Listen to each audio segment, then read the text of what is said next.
This map helps prove that the Trump administration isn't quite telling the truth about why they're increasingly targeting Venezuela. So recently we've seen the US strike alleged narco boats in the Caribbean, put a bounty on the president of Venezuela. We've doubled his reward to $50 million.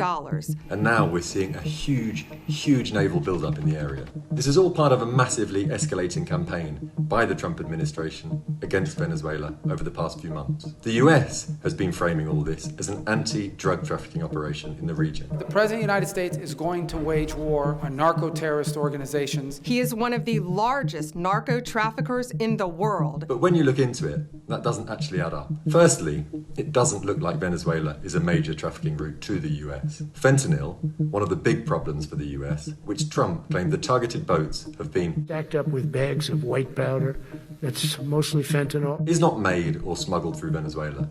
Instead, it's thought to be coming from Mexico, while cocaine seems to mainly come through the Pacific from places like Ecuador, Peru, and Colombia, rather than on small boats through the Caribbean, where the US has mostly been striking. The Trump administration has also accused President Nicolás Maduro of running a drug trafficking network called the Cartel of the Suns, which it this week designated a terrorist organization. But there are widespread doubts that this organization even exists. Venezuela's government has called the designation ridiculous hogwash. Experts I've spoken to actually say that the term Cartel of the Suns is simply shorthand for the way Maduro has allowed criminal networks to operate in order to stay in power. So what is this actually about? Well, that is a much more difficult question. Trump has been ambiguous about his intentions, but many suspect this whole campaign is just a pretext to overthrow Maduro. Would you like to see regime change in Venezuela? Well, we're not talking about that, but we are talking about the fact that you had an election which was a very strange election. Who Trump tried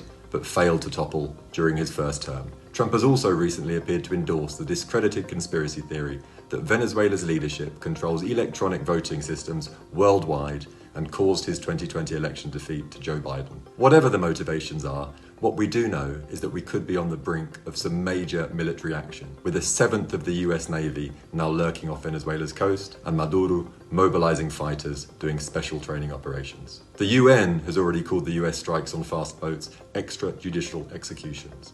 And left-wing politicians in Europe have warned that South America faces being plunged into a torrent of bloodshed if war actually happens.